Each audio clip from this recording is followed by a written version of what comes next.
Kick it. CyYu. We are sitting down with CyYu. He's a shark and an anime person. We're sitting down in the hole. Look out! Here is CyYu. Is that good enough? No. Okay, hold on. Let me redo that then. All right. Take two. Okay, hold on. Okay. CyYu. CyYu is such a Chad coming in the hole. Thank you so much for coming here. Oh my God! Thanks for coming here. Yeah, thanks for having me. I think that was That's the keeper. Anyways, welcome to episode. Oh my God, how I've been 14? Was this episode 14? Oh, give it up for episode 14. Episode 14, and we're sitting down today in the hole with CyYu, which is a VTuber. You guys know. I mean, look at that. Oh my God, you can wave. That's that's adorable. Yeah, I can wave. I think I saw your new model debut like a couple months ago, actually. Wait, what came first? Your like main new model or your female one? This came first. That one came first, and then your female model. Which one do you like the most? The newer model. Oh, the newer model. Yeah. I'm working on that one. It's still in the works, but okay. That new model looks sick. This model isn't even my 2.0 technically. This was just a Halloween costume that I was like, you know, I like this a little too much. Wait, so is your default costume like a shark boy? No, my default is me with like headphones, and it's more robot. This is like my Power Rangers shark like Super Sentai outfit. I'm not gonna lie, it looks sick. Like, put on the helmet. Put on the helmet real quick. Look like, that's sick, man. Hey, you wanna get blinded real quick? Holy shit, he's flashing me! Stop! We're gonna get tossed! Oh, my eyes, I got solar flared! I feel like I just stared into the sun for like 30 seconds. Yeah, that's totally fair. No, but it's really cool. Are you a fan of like Power Rangers and Super Sentai? Oh, yeah. I grew up with Power Rangers, like Mighty Morphin. Yeah. Mighty Morphin, that's the old one. That's the one with That's Tommy. the OG. The OG. Yeah, even before Tommy showed up. Like, it is the one Tommy. With Tommy. So is Mighty Morphin's like your favorite one, or is there another one? I really do like Mighty Morphin. Okay. Morphin. Yeah, that's the other one that stands out to me is probably Dino Thunder. I really like Dino Thunder. There's also Power Rangers in Space and Wild Fury. The only one I know is the only one I actually like watched because it was the show before my shows when I was a kid was SPD. That's the only one. Yeah. That's the There's only SPD. one I know. There's also Time Force. Time Force was really cool. I like the suits of Time Force. Yeah, no, that's a rabbit hole that I was thinking about going down, but I don't know if I should. It's a lot. It's really funny because there was one before Nickelodeon acquired them that was just like, you know what? This is our last show, our last hurrah. Screw it. We're going to do whatever. And it's Power Rangers post-apocalyptic. And it's like the entire world is dead except for this one civilization. And it is the most off-the-wall Power Rangers you've ever seen. That sounds amazing, actually. That sounds incredible. That's exactly what would make me want to watch Power Rangers. Like, what really interested you in VTubing in particular? Well, originally when I wanted to start VTubing, I wanted to just do it as a joke. Like, I was like, oh, maybe I'll do like this dressed up as like one of the characters I voiced, and then it'll just be a fun old gag. When I tweeted about it, I was like, hey, so I'm thinking about doing a VTuber for a gag. Like, anybody has suggestions? And then I got messaged by Iron Mouse. Oh, well, of course. That freaking girl, dude. Okay, yeah. Yeah, this was back in, I think, late 2020. And she was like, hey, if you're gonna make a VTuber, I can help. And I was like, oh, all right, cool. I mean, I wanted it as a gag, and they're like, no, do it like for real. And I was like, okay, I guess. I was not expecting Iron Mouse to be one of the primary reasons why he started. Well, like, I mean, it was one of those where it was like, for me in my life, whether it's whatever I'm doing, I'm like, if I'm having fun with it, then I'll keep doing it. If I'm not having fun, then I'm not gonna continue doing it. And that's like everything else in life. Yep. Do you have any inspirations, like VTuber inspirations and stuff? Oh, like VTubers out there in the world? Yeah, so we can talk about like what it kind of inspired, well, not inspired, but like who did you watch prior to becoming a VTuber? If you did watch any, and if you have any now. I was a fan of this one just because I really liked his design. Lord Commander, who isn't VTubing anymore, but he was really funny. Yeah, he's awesome. Yeah. I just recently met him actually, and he's Oh, really? awesome. Yeah. Do you have an Oshi? I don't know if I have a current Oshi, but I will say I do like the two new Vishojo members a lot, Matata and Kudo. Ah, okay. Yeah. So Tara and Kuro, are they your new Oshis now? I mean, if I had to pick a new one, sure. Yeah, it'd be a fight between those two for sure. We gotta talk about your voice acting stuff. What was your first voice acting job that you've ever gotten? Starting out or professionally, like in the industry? And Okay, let's go both. Let's go both. Okay, starting out, technically, I worked on a project with a buddy of mine. I was 14, a freshman in high school. Okay. And a buddy of mine, we used to make these things called machinimas. Like we would take like Halo or like other video games and make a film. Like that's what we would do. And he was making his own series online on YouTube. And he was like, hey, do you want to be a cop? And I was like, bro, I'm 14. I'm still going through puberty. And he's like, yeah, I really need a gritty cop. And I was like, yeah, I'll be a gritty cop. Let me use a pitch filter. So I used a pitch filter, and that was the very first thing I ever did, and it kind of exposed me to it, not knowing what it was. Eventually, I like did research, and I was like, oh, that's what this is? Okay.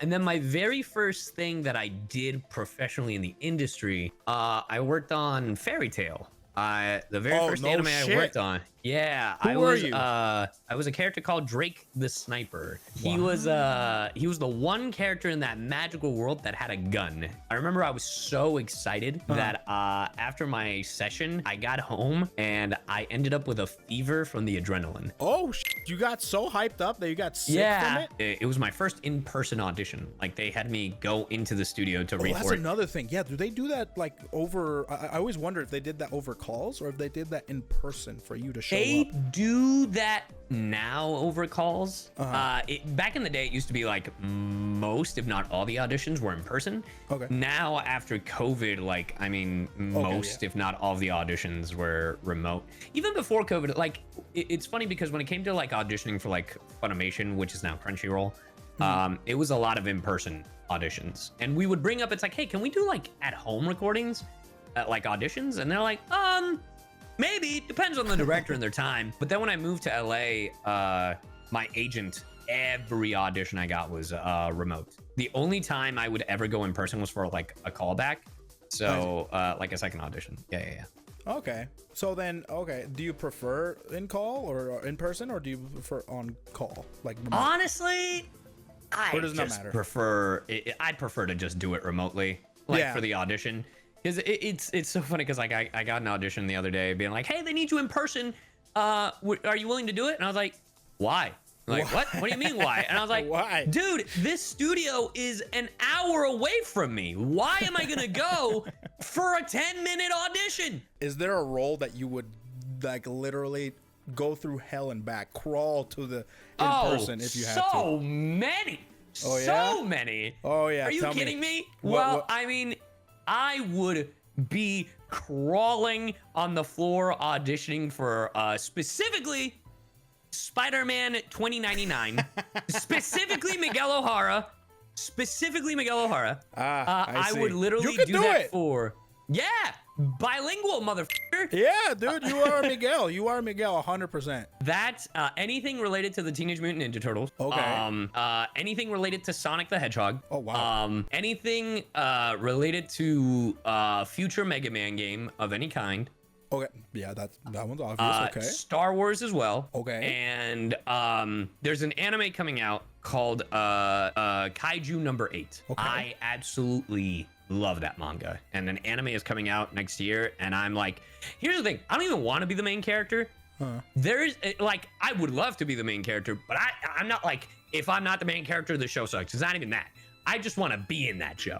Yeah, I just want to be a part of it. Just let me tell my friends that I was at least a part of it. Is there a specific character that you love? Like, let's say that a show got remade or it's getting recasted or something, and you just one character that you want on your resume as more like a trophy. All right. The first one that came to mind, I'll say probably, and this is me saying if they decided to like step down, if the studio decided to do a complete recast, Exactly. like hypothetical. Yeah, Shadow the Hedgehog. Shadow the Hedgehog. Okay. Yeah.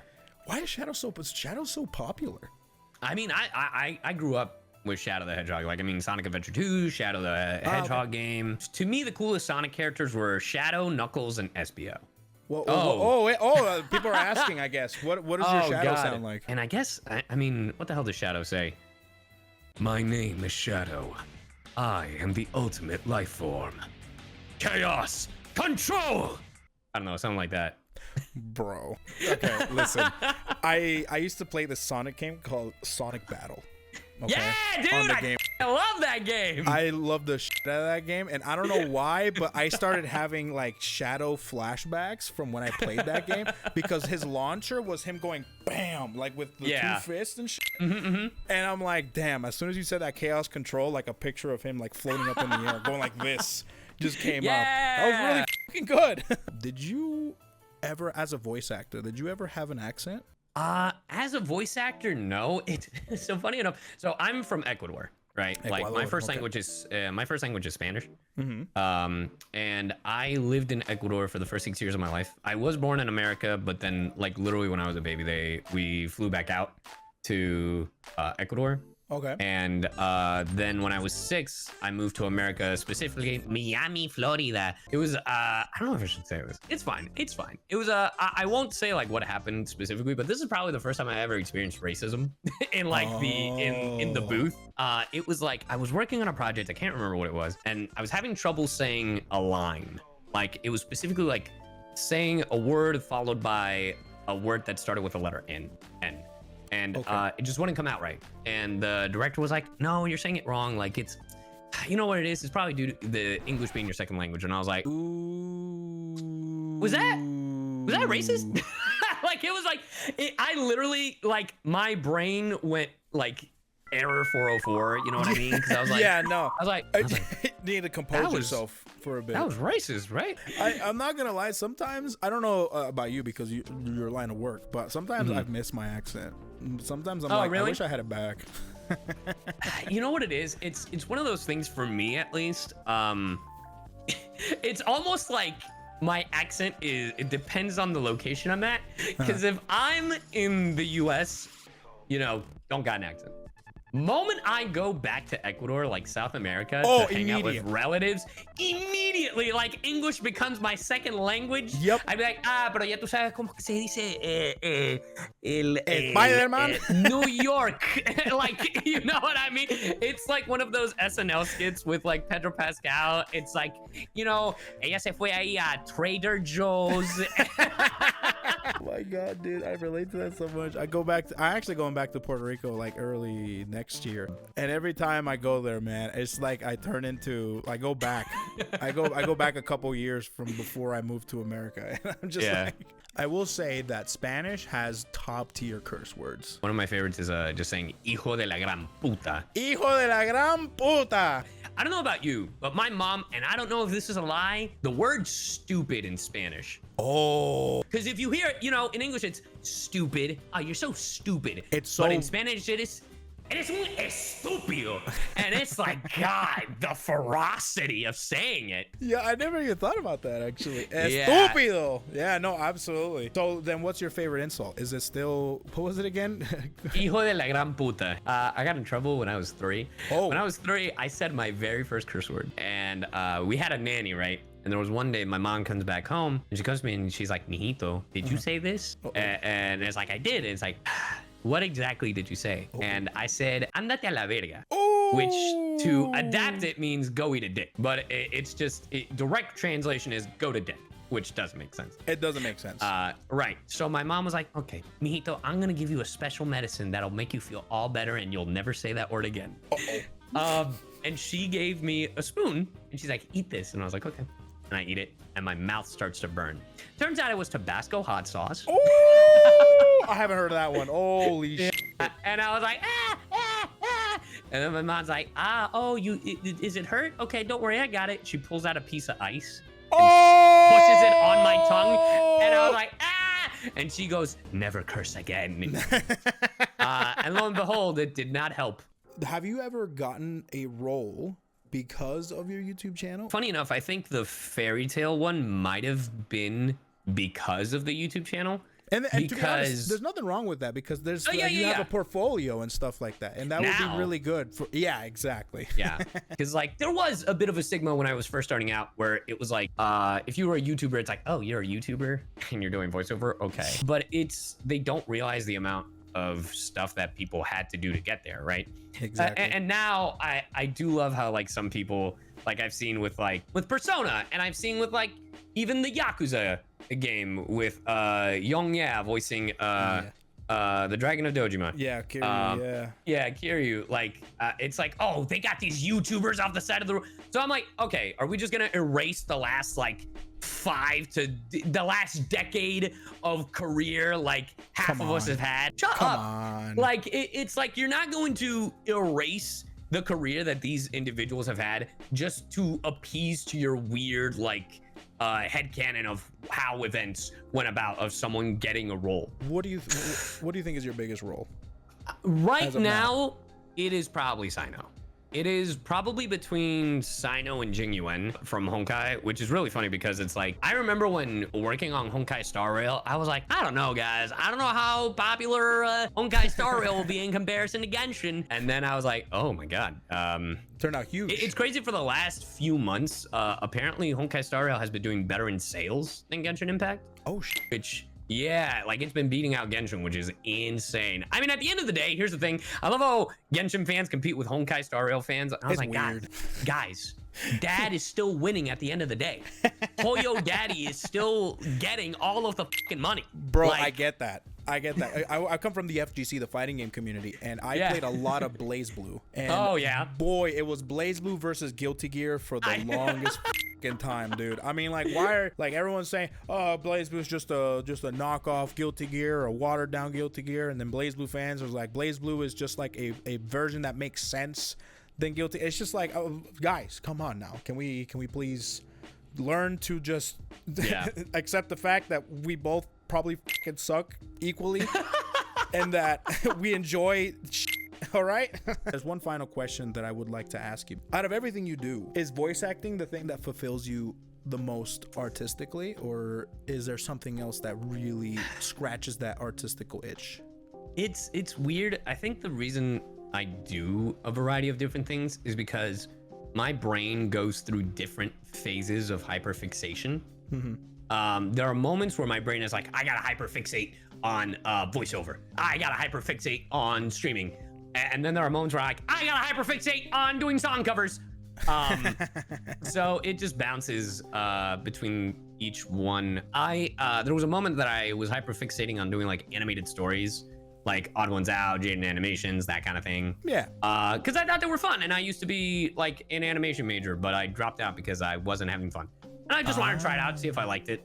And turns out I liked it, but I didn't have enough time, and I was like, there's no way. It can be tedious and take a long time. Yeah, especially because I was a one-man guy. On top of doing the voiceover and doing streaming and all that stuff, I was like, there's no way I can do this. I definitely think it's a fight between streaming and voiceover of like what I prefer to do. Because there are some days where I was like, man, I'm so tired, I don't want to do voiceover, but I do want to stream. And then there are times where I was like, man, I don't want to stream, I just want to do voiceover. So it definitely flip-flops, and I can't tell you like if it goes from like Monday to Wednesday, I want to voice act and not stream, and then Thursday to Sunday, I want to stream. I don't want to stream, but I want to voice act. Like, I don't know if it like flips, you know, like it literally just like how I'm feeling that day. It's very weird. That makes sense. I mean, that's probably the benefit of having so many things going on, is that you can kind of just like go here for a second and then go there for a second and then just kind of bounce around everything. And it's cool that you're in that position where you can just like bounce around and kind of fulfill yourself artistically. But yeah, no, awesome, bro. Seriously, the voice acting is great and stuff like that. And I just can't believe your resume when I just can't get over that. Like, I was doing the research and I'm like, oh my God, and then another one, oh my God, and then another one, oh my God. So it was really cool to sit down and actually talk with a voice actor, because never in my dreams have I ever thought that, oh, I would be speaking to the voice of Gabimaru, or like to the voice of freaking Leon from Pokemon, right, or some shit like that. Right. So thank you so much for tuning in and for stopping by and talking. This has been an absolute blast. This is probably the most, like, time has flown by for me personally, and out of any of my episodes. So I want to thank you for coming by, and yeah, man, like I don't know what I'm like, speechless on all the different things that you have said and things that we've talked about and stuff. I'm very happy with it, so I appreciate you stopping by. Yeah, of course. Is there anything else that you want to say afterwards, during this time or anything like that? Thanks for watching. Listen to my music. I have a cover on Halloween with a certain other VTuber, and it's a musical number. Ooh. Yeah. Okay. And that's what I'll say. Sounds good. All right. Do you need to be escorted at all? Do you know your way around here? No, I think I got it. You got it? Yeah. You're not going to stick around or anything, right?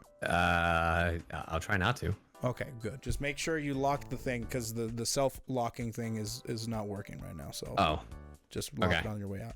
All right. See you later, Cyno. Bye. All right. Bye.